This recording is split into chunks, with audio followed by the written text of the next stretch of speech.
so many company level goals and priorities are fake, are just giant categories that don't actually help people make choices. If your company level goals are increase revenue, reduce cost, and be a great place to work, raise your hand if you've seen that 1,000 times. It's fake. That doesn't help anybody actually make decisions and trade-offs.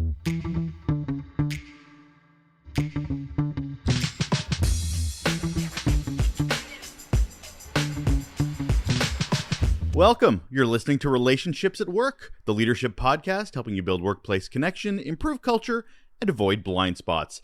I'm the host of the show, Russel Lolacher. Thank you so much for joining me. I'm a communications and leadership expert with a couple of decades of experience in both those areas and a whole heap of curiosity. That's the proper measurement, right? Heap. Just like you, on how we can make the workplace a better place. I'm a comms guy. Said it right off the bat there. I think communication is by far one of the most, sometimes it's pretty undervalued, to be completely honest with you. And yet it is so integral. It is so part of leadership, successful leadership when we get it right. A key ingredient is clarity. And a lot of organizations, I don't know if we invest in this as much as we think we do. Clarity needs to be so paramount in how we communicate, in how we direct, in how we lead. And sometimes when we think we're being clear, we're not, because the audience, our teams, still have questions. They still don't feel like they know what direction they're headed in. We think we're doing great. We're like, well, but I was very clear. I told you exactly the direction I want to go. But clarity is defined not only by the communicator, but the person receiving that information. So if we get it right, that's what we're digging into today, because clarity is a key ingredient in communication, but it's also, as my guest will tell you, a part of employee empowerment. That's right. By getting this clarity thing right, we will actually empower our employees. That's leadership right there. That is leadership in a nutshell. So why don't I stop talking and start leading over to Andrew? Hold on. And on the show today, we have Andrew Bartlow, and here is why he is awesome. He is the co-founder and managing partner of People Leader Accelerator, the career-defining leadership accelerator for HR executives. He's also the founder of Series B Consulting, which helps organizations design management processes to support rapidly increasing scale and complexity. That sounded pretty corporate, but super important. He also boasts 30 years of HR experience, advising over 100 plus companies, which I'm guessing has informed his book, which you can certainly check out. I should mention he's an author. The book's called Scaling for Success, People Priorities for High Growth Organizations. And he's here right now. Hello, Andrew. Thanks a lot. Really glad to be here.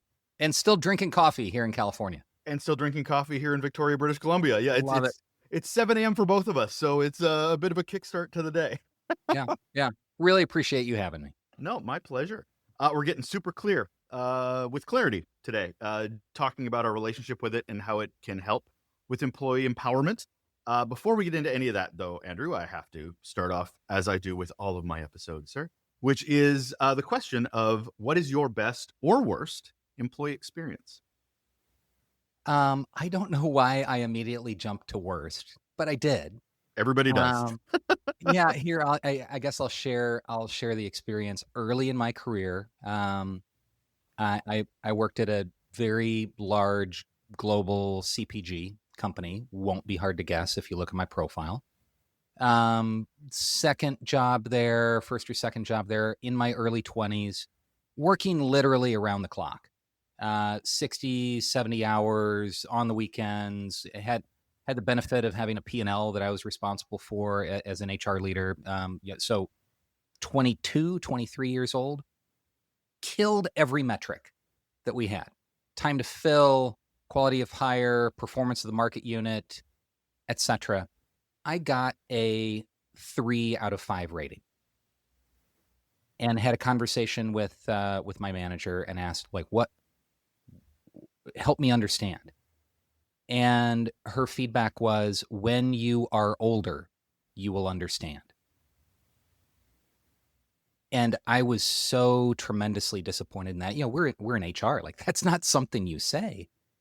And that's something I could not change, other than over time. get older. And ultimately, that was so disappointing. I felt like I was out of sync with what I needed to do to be successful, that I left that job. And actually, that launched me. It ended up working out really well. I took my first top HR role at a startup. Of course, I rode the .com boom and bust along the way. But yeah, even in HR, we do these things to each other, and I went through that. It's funny. One of the reoccurring jokes I hear in the or about the HR field is it's the least human and the least amount of resources, and yet we call it human resources. I'm like, that hurts because I know some amazing people in HR, and they're just doing the best they can with what they can in the culture that they're working in. Thank you for sharing that story. It actually reminds me of one myself where similar experience, knocking it out of the park, doing everything, setting success standards, breaking them down, building new ones. And my direct report, the person that was supposed to do my performance review and stuff, was away. I think it was an illness or something, was away. So she had somebody fill in, and that person that filled in did the performance reviews. This person I had no relationship with, had Right. no concept of my work, no history with me whatsoever, killed me in the review. Like, just said the most horrible things about me and my work based on nothing. So I don't know what his agenda was, but it was, for me, they're like, can you sign this? And I'm like, no, I will never sign that. And it for me, it showed sort of like, it was one of the first times I really stood up for myself within an organization and this person was a quite high up executive.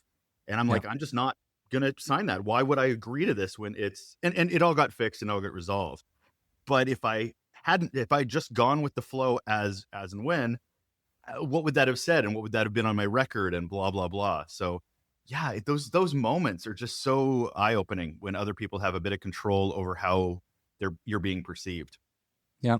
Yeah. Well, and it affects your faith in the institution as well. That's what That's it shook for me. It wasn't just the leader who I didn't have the best relationship with, sadly. Surprise. But faith in that larger organization and institution, caused me to, pick up stakes, and I voted with my feet. I think we miss the point that everybody within that organization represents that organization. And we talk about it like it's about customers. Oh, well, when you go out there, you're representing your company, but you don't realize, based on our two stories, that it's also how the company's represented internally as well. You think that's a leader? You think this person represents our vision and mission and this is how they treat me? Why would you stay? Yeah. Yeah, I hear that. So what have you sort of taken from that? I kind of like that that was impactful. Obviously, you pulled that out of you pulled that off the roster of stories. It didn't happen recently. Yeah. So how have you carried that with you in your own experiences in your own leadership? Oh, wow. Well, one, I got older. Yeah, I have clearly grown the gray hair over time. Just celebrated my 50th birthday a few weeks ago, and that's always when you have those milestones, it's a time for reflection. Absolutely. Where was I at 30 and 40, and where will I be at 60? Um, what how I've applied that is having a lot of empathy for people that are early in their career, and maybe we will understand when we're older. but what can we do now? What can we do now to understand what our managers need, what our stakeholders need, what the people that we serve in our roles need? What can we do now? And maybe that's one of the deeper roots of People Leader Accelerator, where I actively educate and support and mentor other HR leaders that are earlier along in their career than I am. The story sounds very similar, obviously different paths between us, because I'm thinking of like, I'm trying to right wrongs. I'm trying to have other people not have the same experiences that I may have seen, or because of my empathy and compassion. I started with, I hate people being bullied, and it got me into the customer service space Oh, quite quickly. And then it moved me into this realm about leadership and employee engagement, employee experience, because and this is around 2017, because we weren't having these conversations. COVID blew that up. But yeah, I hear you in that I don't want other people being treated the way experiences that I've had. And it's yep. funny because you bring this up. I'm sure it's like we said, it's ages ago. That's trauma you're carrying around with you, Andrew. That's not a bad day you had. That is that was a cornerstone and a milestone of changing your own direction. Thank you for that. Well, thank you. Deep Yeah. question. Oh, that's how we roll here on Relationships at Work, and I promise I never will say that phrase again.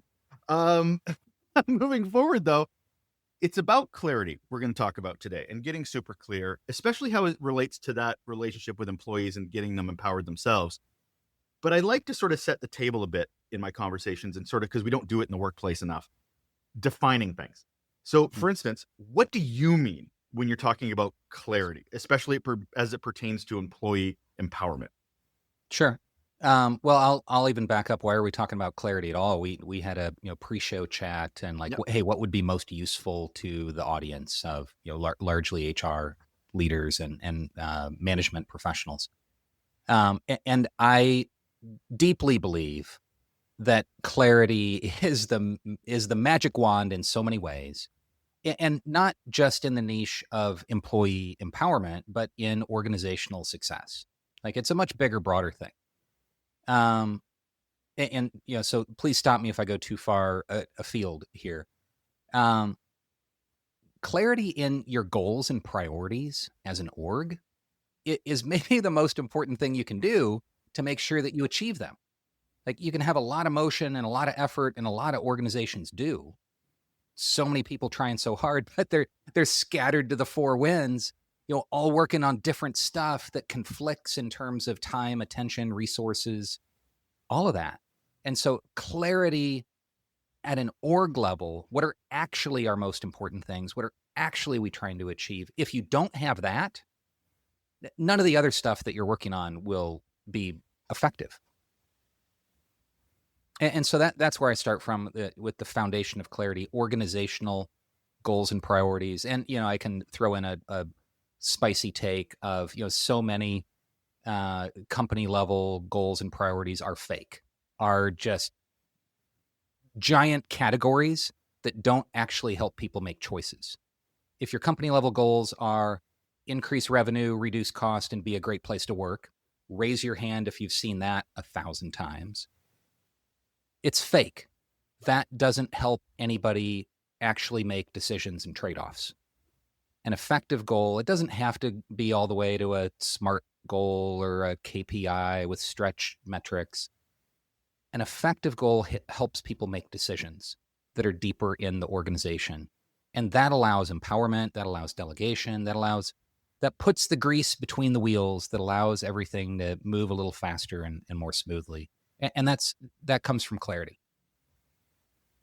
And I go back to the definition idea, because a lot of people, I think, in organizations don't understand what even they're trying to be clear about.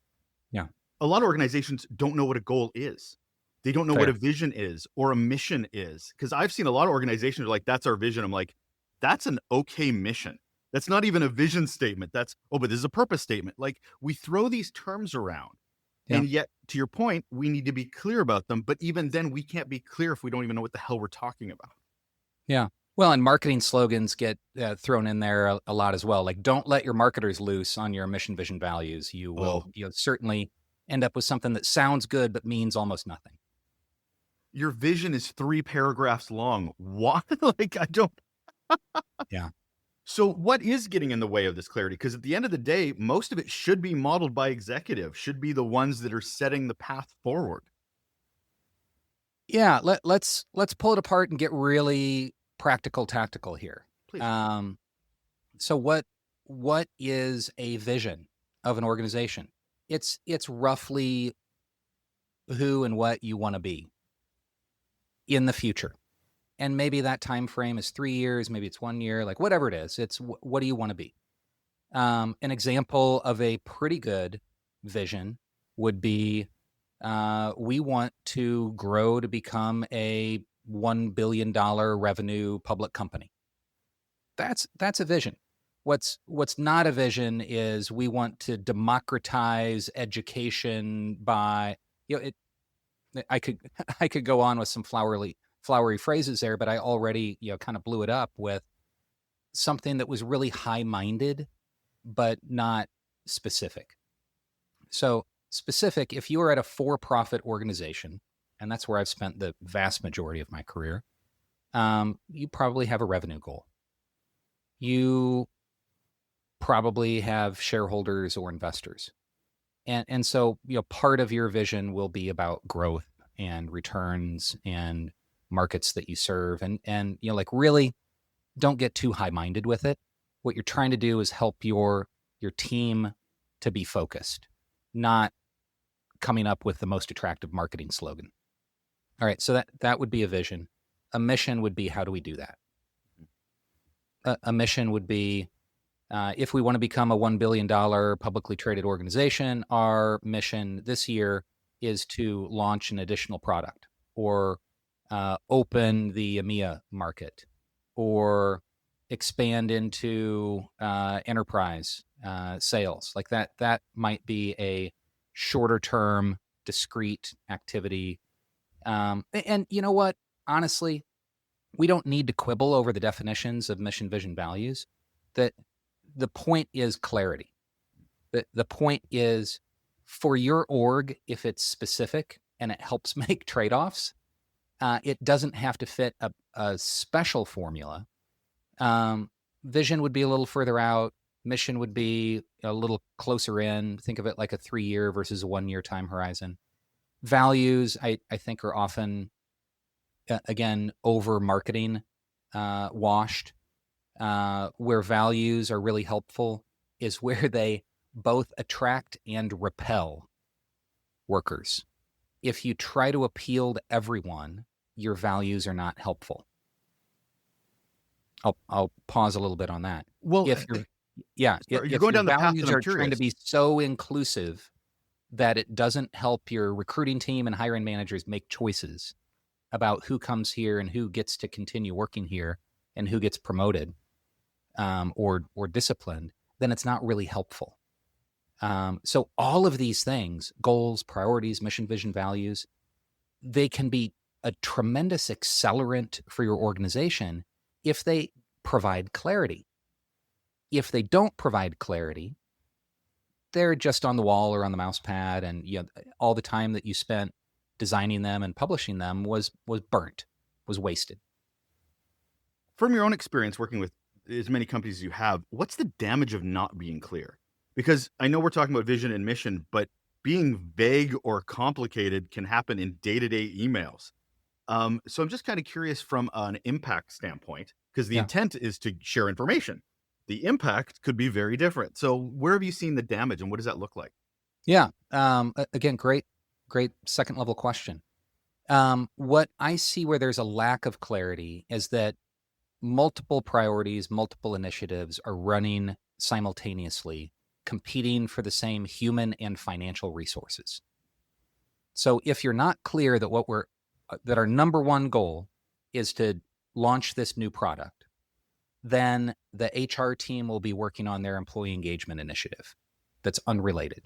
And the IT infrastructure team will be, launching a new security protocol. And your sales team will be doing something unrelated. The idea is, if you don't have clarity, people will find something to do that they think is useful that unfortunately almost always distracts and detracts and competes with that most important thing. Think of it like, I live in the Bay Area and we have commuter trains called the BART, Bay Area Rapid Transit. I wrote it the other day. There are only so many tracks.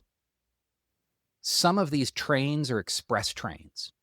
They pick up in Walnut Creek and they'll drop you off in San Francisco. That moves faster. You're competing less for resources. And some of the trains are locals and they make a stop at every stop. You want to be clear what's the express train and what's the local, because there's only so many tracks. You can only be on it at so many times. Even if you have deep pockets and a lot of funding and really effective people, you can do multiple things at one time, but there is a tax in terms of attention and resources. And so that's what happens. Everything slows down. And you find that the most important thing often doesn't get done. And I hate the idea of this interpretive dance where executive will come up with an idea and you're like, okay, but is that what they really mean? Because we're kind of vague. So I have to kind of figure out and translate what they really mean. I'll give you an example. I remember this executive who would go, I want you to do this project, kind of this, and this, but you know what? Do your own thing, figure it out. Nobody ever did their own thing. They did all the things word for word that they had just said it, that they kind of wanted. Yeah.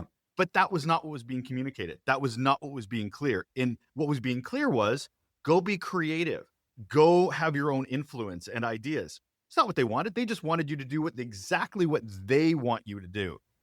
So this clarity was confusing and frustrating, because then we people had to go to their desks and go, what did they really want, until they learned Right. how to play the interpretive dance of this executive. Yeah. Frustrating, time consuming. Yeah, it's often because that executive or the executive team doesn't have clarity themselves. So maybe another example, using a fake goal, increase revenue. The leadership team isn't really sure how they're going to increase revenue. Maybe that's open a new market. Maybe that's expand geographically. Maybe that's launch a new product or a new customer. We don't know, but we know we've got a target that we promised to the investors and the board, and it's in our pitch deck to raise more money. And so we need to raise more money, or we need to sell more stuff. And there's this cloud beneath that. And so I would strongly encourage organizations to be more specific, be as specific as possible.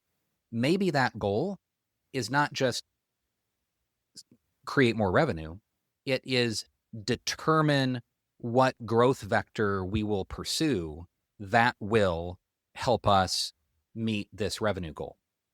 And that could involve a series of experiments and multiple pilots running in the organization at one time. But at some point, you make a choice, and you pour your resources into a more focused area.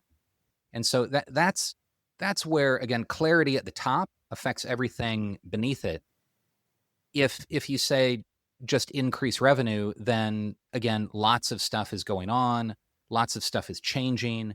You are whipsawing the organization between different ideas at different times. And again, instead of grease between the wheels, you have sand, because everybody's competing for the same resources and the same time and attention to try to meet that fuzzy goal at the top. And that really comes back to the leader being a bad communicator, or being not, well, I guess self-aware of how they're communicating. I mean, again, they're the ones setting the model. If they're not clear, then they are the ones that have to own that. As a communications nerd, that's my background, is that communication 101 is not just what's said, but what's understood. Sure. So based on clarity, what's said is broadcasting. If the other person understands it, then that's communication. It is two people are involved in this. So I ask this question because a lot of executives, leadership, will broadcast and then get frustrated because they didn't get it. They don't understand.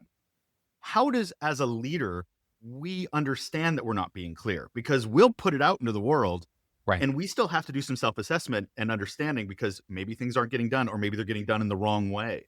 What are we doing to make sure we're not making these mistakes? Yeah. Again, getting practical and tactical with it. One is ensure that you have effective two-way communication. So if you are sending, all hands messages, if you are emailing your entire organization, that's one-way communication. If you have an employee survey once or twice a year, that's okay, but that's not really giving you any specific, actionable, timely info. Leadership team meetings, if you're the CEO and you're speaking with your leadership team, ask them about clarity. Hold a skip level. Ask the team what is most important right now. Not just, parrot back our 3 fake goals, but what is the most important initiative or project that our company has right now. And that sort of two-way dialogue could be a light survey, could be like a 1-question survey that you send out, could be roundtables, could be skip levels. That's one way to ensure the information is flowing back uphill. The other part of it is awareness. Like ultimately, if you're in a hierarchical organization with multiple levels, and the bigger the org, the harder it is. You have that responsibility as a leader to be self-aware about it. This may not be the richest image or analogy. I'm thinking of a whip. I can't recall ever actually holding a whip, but I'm thinking about there's a handle and then there's this long strand off the handle. And as a senior leader, you operate in the space of the handle and you can move that back and forth pretty quickly and pretty directly. But the bigger your organization is, the longer that whip is and the further it has to travel when you're changing directions. Like if you've ever heard the snap or the crack of a whip, that's actually the sound barrier being broken because the tip of the whip is moving so quickly. And so, think of in an organization, you as a CEO or senior leader, you're moving that handle, and yep, that's very direct. You can do that. You can manipulate that yourself. But if you're in a big org, and this is a bit of self awareness, the entire organization needs to move at the speed of sound if you change directions. And so, consistency is part of it. You may want to be agile. You may say we're at a startup and we're still looking for product market fit. But if you don't have some degree of stability and consistency, you will whip your organization from direction to direction, and that will cause confusion. That will tear away clarity, and so that's just a an awkwardly intended visual of what it means in an org. We as leaders need to understand, maybe there's another image of like a drop of water falling. Like the further up that drop of water is, the bigger the splash and the further out the ripples. And so the more layers and the larger your org is and the higher up that you are in it, the broader the impact on the org. And so that's something that many leaders learn who grow up in organizations and have the benefit of 20, 25 years of training and gradually getting bigger. But I do a lot of work in the startup arena, and there are a lot of 20-somethings that may have never graduated college, may have never had a job before, who find themselves as CEO founders of organizations with 1,000 people or several hundred people. Also, I work with a lot of private equity-backed organizations that are founder-led. Same thing, may have never had another job, may have never had management training, may have not experienced kind of that crawl up the ladder and understanding what that does. And so there's something about the self-awareness of the massively larger impact that a senior leader has on the entire team. And I don't want to let executive off the hook either. I know executives that have been around for 25 years, horrible communicators. Like Yeah. it's because they've had no training, and I don't blame them for that. But we don't treat communications as a serious skill set. We talk about delivery. We talk about productivity. We don't talk about communication, which is the bedrock of any leadership, regardless if they're a startup or they're running an organization of 10, 100,000 people. Yeah. So where's HR's role in this? You're an HR guy. HR is involved. Communication tends to sometimes fall into that shop. Sometimes it doesn't. But HR tends to set or try to set culture and try to reinforce culture or the subcultures.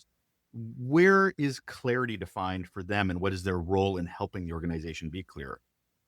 Love it. And leading question. But my answer is HR is the function, is the team that is probably best positioned to lead and facilitate internal communications. If you're a smaller mid-sized business, call it under 1,000 employees, and that's 95% of the businesses in North America are that, you probably don't have a dedicated headcount that is focused on internal communications. There are probably bits and pieces of that role that live in different areas, and it is being underattended to. We in HR, at our highest and best use, are internal management consultants. At our highest and best use, we help our organizations function more effectively. How can we function more effectively? It's providing clarity. It's articulating clearly and specifically what our goals are, who will do what, how we make decisions, how we're doing, when there's a redirection. Now, HR may not be the communicator there, like as head of HR or somebody that's a direct report. You don't necessarily need to be the messenger on the all hands call or on the weekly, monthly newsletter to employees, but there should be some pretty strong attention to ensuring that that happens. So we can be the prompter, we can be the facilitator, we can poke the CEO and say, "Ooh, this feels like we're changing something." Or I'm hearing through my various communication channels that it would be useful to reinforce XYZ. And so we can serve as the consigliere to the CEO or business leader and often ghostwrite messages, often create the venues. Maybe it's a skip level or a round table or, use our time around the management table to prompt the reinforcement of clarity. I've found internal communications to be a pretty meaningful part of my role as a chief people officer and senior HR leader that was never really recognized. It was never part of the job description. It was never something that I was assessed on, but it was one of the most impactful things I ever worked on. And often that role can get delegated by the CEO to a chief of staff or a COO or someone else that is tracking the projects and initiatives and reporting them. Maybe in finance, you have a dashboard somewhere that says, how are we doing against revenue and cost and et cetera. But the missing link there is the internal communication to the people. Finance does a really nice job of keeping score and reporting to the board, but HR has that opportunity to be the translator to the organization. And again, that just helps with alignment. It helps you move faster, helps ensure that somebody 7 levels down from the CEO is actually working on the right stuff. And so I think to get more direct to your question, Russell, like where should HR play? One, it's accepting that role, not waiting to be asked to do it. It's understanding that this is an area that we can have tremendous impact on our organization and taking the reins, being proactive, showing some agency, and translating some of the things that the organization is probably already doing. You're already reporting up to the board or your investors certain things. It's making sure that you're talking about EBITDA in a way that your third shift warehouse can connect with. And that doesn't mean educate everybody to understand what EBITDA is, but that means translate and articulate to your org how people can make an impact and what's important. HR just employees like everybody else. Like, we can't treat them like an other. So what kind of clarity are they needing to feel empowered? Because it sounds great for all you're saying, and that sounds great from an initiative standpoint, but they also need clarity from those around them. Where have you seen that doesn't seem to connect for them? Because that sounds great at what they're doing, but they can't be set up to fail either. Yeah.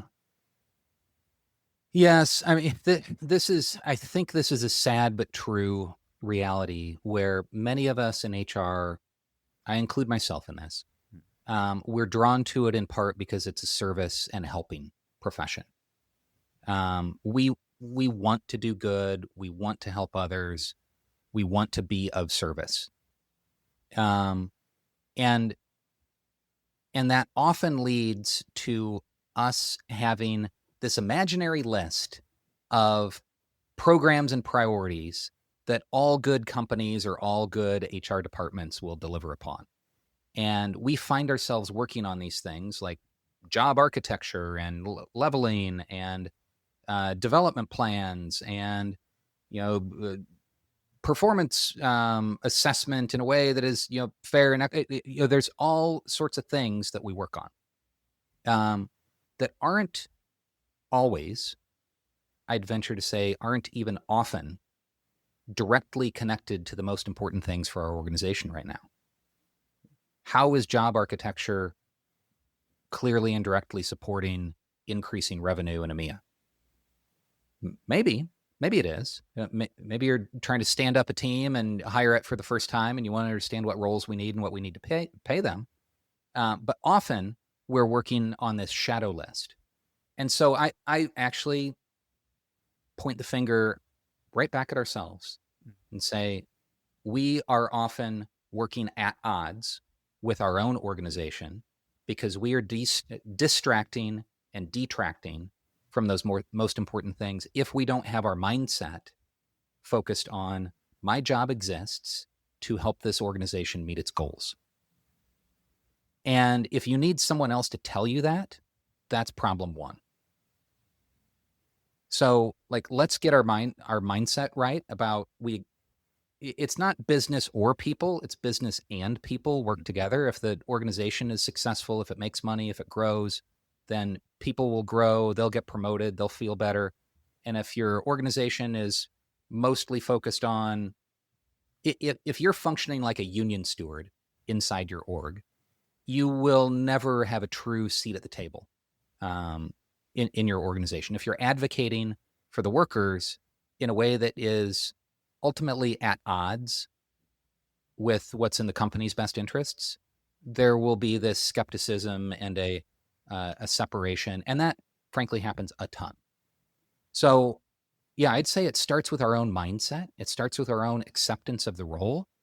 And that's frankly a big part of what we do in People Leader Accelerator is we spend the first month of our intensive program really digging into what is the role, what is the work, and we, peeling that apart. Like, okay, then what's most important to work on? And we love people. We want to do things that help people and help employees. But I don't think there's anybody that can do it for us. We in HR need to get our minds wrapped around like our role exists to help the org meet its most important goals. And that means connect our work clearly and directly to those most important things rather than our shadow list. And I wish, and I'm going to oversimplify this, I wish it was that simple to some degree. And I bring it up because to your point about mindset, we all have different ones. And that's where I'm getting to the diversity question. Yeah. Because we're Gen X, got it. But our idea of clarity is different than, say, a Gen Z for us Canadians. What clarity looks like, how clarity is delivered is different. How do we as leaders get a better understanding of what, and I guess surveys are the way to do it, but how do we better consider that our audiences are different and can't be homogenized in how we provide clarity?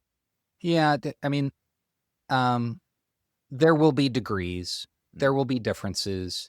Is it better to communicate on Slack or email or on person or more video like that? That's dialing in. That's optimizing. I think I'm speaking more in the broad strokes of like, let's first start with step one and agree that this is important. Step one is awareness.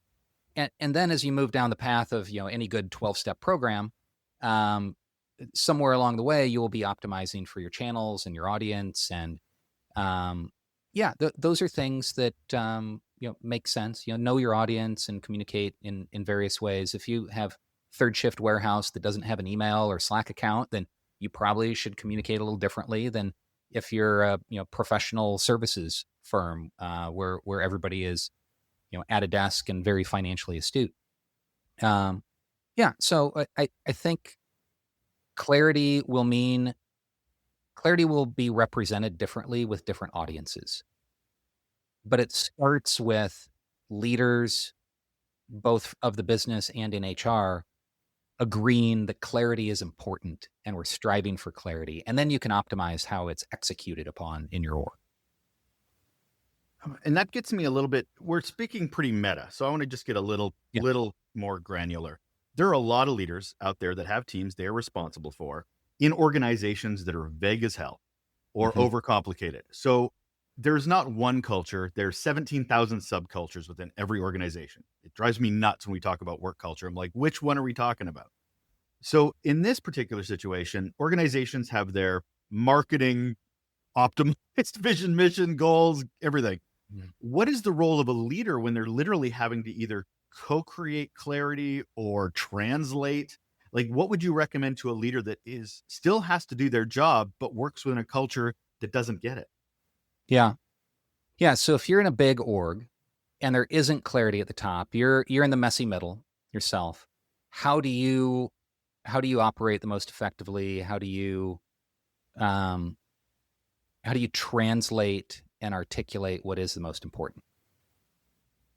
Great question. All right, so let's say you're now in one of the 5% of companies that are pretty big, where you're in middle management and you can't directly influence it yourself.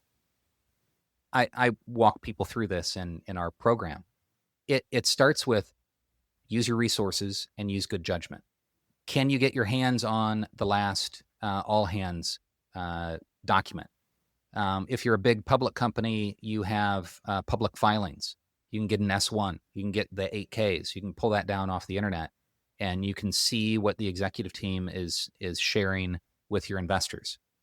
That is rich information that usually highlights your economic goals. Open your ears to what leadership is communicating, and use your filtration devices to try to translate more clearly what are likely to be either ambiguous goals like make more money, or overly what's the word I'm searching for? Like if it's articulated in EBITDA, what does that mean to our marketing team, right? So you as a leader, use your resources, talk to other leaders, like have a conversation with the head of financial planning and analysis, have a conversation with the CFO. Hey, I'm trying to provide my marketing team with more clarity about what's most important for this organization. Um, can you help me identify those top 3 things? That's actually a really positive conversation to have with other members of a leadership team. So, like, start with understanding that it's your responsibility to translate to your team. You don't have to wait for someone at the top of the house to do it for you. Do your best. Do your best. Be directionally correct with your team. And so then you can say, okay, well, in marketing, we're trying to drive a 20% increase to revenue. What are the 2 or 3 things that we can do that would most directly support that? I have a little one pager that I've drawn up, a free download on the People Leader Accelerator website, that is built kind of like an org chart with 1 box at the top and then 3 below it and then 9 below that. And it kind of works that way. So if your top level goal is increase revenue 20%, what 2 or 3 things in marketing can you do that supports that?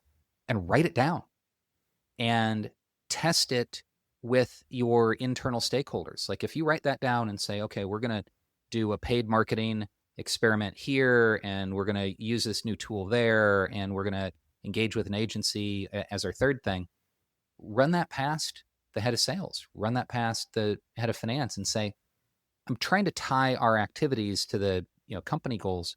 Does this make sense, or would it be better spent? Would time and effort be better spent in another area?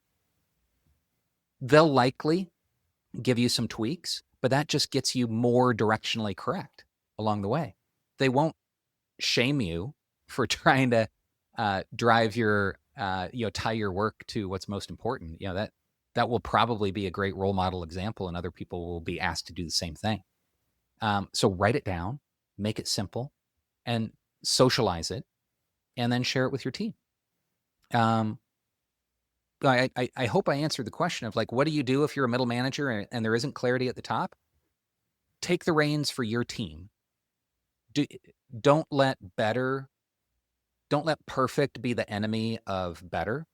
And so better clarity is certainly a lot more effective than just abdication. Well, I think you're differentiating something I try to do a lot on this show, which is the difference between what a manager is and what a leader is, because they're not the same thing. Correct. And a manager will take their marching orders and manage their resources, manage their time, manage whatever they need to. A leader, which is what you're talking about, will get curious. Will start asking a lot of questions to get the clarity for themselves that they can translate to their team to help with that empowerment. Yep. What are the mindset shifts that you think leaders need to be focusing on to be able to even be those people that provide clarity? Because I love when we talk about things are like, we need to go from A to B. I'm like, are we even the right people to go from A to B? Do we have the things to go from A to B? We never have those conversations. We just look at the goal, not if we're the right passengers on that journey. So looking at the leaders, again, not managers, leaders, Yeah. Yeah. curiosity pokes up for me. But I'm kind of curious Yeah. as to where your success stories have been from the work you've done that have led to be able to be even clearer. Yeah, I love the differentiation between a leader and a manager. The difference is not title. No. The difference is not necessarily spot on an org chart. Like, you could be functioning like a manager, but you're actually in a very big senior role. You could be functioning like a leader, but maybe you're an individual contributor. Yeah. So I think curiosity works. Maybe even a better fit would be the concept of agency. Mm. Agency, or being proactive, um, identifying a need and attacking it. So regardless of what role you're in, if you don't have clarity, you can take steps to try to create more clarity. You can write down, hey, I'm a customer service agent, and I'm not really sure what's most important for me and for the company. But I see the scoreboard on the wall, and so maybe it's calls handled, or maybe it's customer, NPS, or maybe it's that. And maybe you write that down and you check it off with your manager and say, hey, I think these are the most important things. But is that right? That is agency. That's being a leader. Yeah. So I think that's something that you can do in any role. So to wrap this up, I want to empower anybody listening. See what I tied it back there? Just to wrap up our conversation, I'm curious from anybody listening, if you want to empower them to understand their own clarity, to get better at being clear, where do we start? And I don't mean, buy the book right now. I mean, even be the person that would buy the book. Like, Yeah. where do we dip our toe in, say tomorrow morning, to go, okay, I need to figure out my ability to be clear or get clarity for my own teams. Yeah. Yeah. Let's make it really simple. Regardless of what role you're in, you should have a pretty good picture of what are the 2 to 5, let's call it 3. What are the 3 most important things that I can and should be doing in my role? Write it down. If you struggle to write it down, like, you might have it in your brain in a fuzzy way, but try to write it down in a succinct way. If you struggle to do that, then there's an opportunity for more clarity. In any role, you can do this. Take that scrap of paper or that note, maybe put it in an email if you like, and run that past your manager and say, hey, I was working on my growth plan or my deliverables for the year, and I was striving for more clarity for myself. And here's what I came up with, and would love to see how well that aligns with what you think is most important. And if you're in a mid-level role that interacts cross-functionally, you could share that also with your peers. So, like, just start really simple with, like, write down what you think the 3 most important things are. Like, so for me, at leading People Leader Accelerator, we are an educational community. One for me is get the word out. And so I appear on podcasts, I do some marketing stuff. And so I want to have, so many impressions and, so many appearances. And so that's one of my measures. Another measure is I want to have raving fans of the program. And so we do some surveys of our graduates. And if we're not like 5 out of 5, then we change something, and we always change something. And so, like, those are 2 examples of something really clear. Another one is, like, we want to have this sustaining community. And so how many events and activities do we have that are engaging people? And so that's easy for me. But I socialize that with my partners and say, does this still make sense? Is this right? And I'll often get some pushback and some tweaking. So I feel like that's something that doesn't matter where you're at on an org chart. Write it down, socialize it a little bit, and tweak it, and you can provide yourself some more clarity, the people around you more clarity, and if you have people working for you, oh my goodness, they will appreciate that tremendously. I love that you need to be clear about what you're trying to be clear about. It should be where you start. That is Andrew Bartlow. He is the co-founder and managing partner of People Leader Accelerator, founder of Series B Consulting, and he's got a book you should check out called Scaling for Success: People Priorities for High Growth Organizations. Thank you so much for being here, Andrew. Thank you.